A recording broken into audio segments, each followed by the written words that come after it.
Merci, Monsieur le Président, de votre invitation. Si amicale, si fraternelle. On se souvient au Portugal de votre visite de septembre 2015, qui a été l'ouverture d'un chapitre très important dans nos rapports bilatéraux. Mais aujourd'hui, il s'agit de plus, beaucoup plus, d'une alliance stratégique. Cette alliance stratégique pense au monde. C'est pourquoi je vous félicite aussi, Monsieur le Président, par le choix et le soutien à la candidature du secrétaire général António Guterres. Ce n'est pas un choix portugais, c'est un choix universel et c'est aussi un bon choix pour l'Afrique et pour le Sénégal.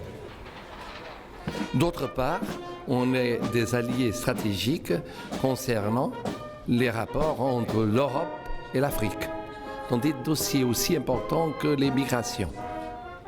Car on ne peut pas résoudre les problèmes de migration sans le développement économique, social, culturel, le renforcement de la paix, la stabilisation politique en Afrique. On travaille ensemble au Golfe de Guinée. Et là, il y a une alliance stratégique, politique et militaire, comme d'ailleurs au Mali. On y est ensemble. Et vous savez, comme c'est très important, cette vision multilatérale dans le domaine des rapports entre Européens et Africains. Mais surtout, nous sommes alliés stratégiques dans le monde de la lusophonie. Vous êtes membre observateur de la CPLP, mais quel observateur? Avec 40 000 enfants parlant le portugais. C'est un exemple. Quand on pense aux membres associés, c'est un exemple, celui du Sénégal,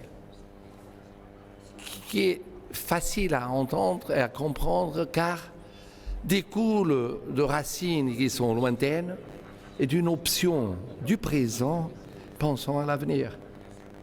Car il s'agit de jeunes enfants. Et la lusophonie, car vous êtes un pays lusophone, j'ai même pour un moment pensé que je devrais parler ici le portugais. Je serais aisément compris par plusieurs de vos compatriotes. Ça représente une alliance stratégique, pas seulement politique, militaire ou même économique, mais culturelle. Et ces alliances-là, elles durent très très longtemps.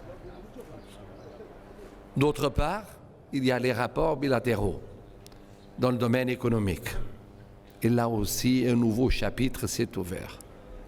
Il y a des entreprises portugaises qui sont ici, au Sénégal, et qui travaillent, et qui veulent investir plus, beaucoup plus.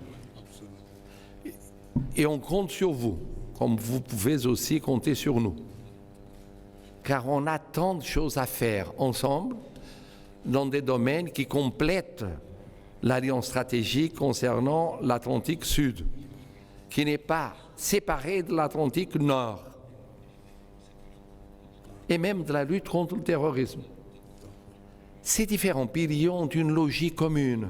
Aujourd'hui, il n'y a pas une politique externe économique, une politique externe sociale, militaire ou culturelle.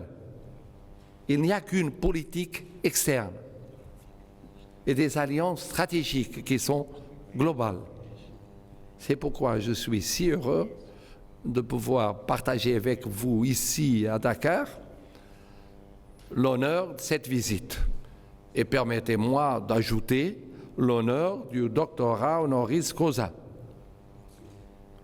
Dans une cérémonie qui a été vraiment très touchante, mais beaucoup plus touchante a été la manifestation d'1,5 millier ou 2 milliers d'étudiants, beaucoup d'entre eux parlant le portugais et me disant en portugais ce qui était dans leur âme. Et ça, c'est très nouveau pour moi et très touchant, au nom de tous les Portugais.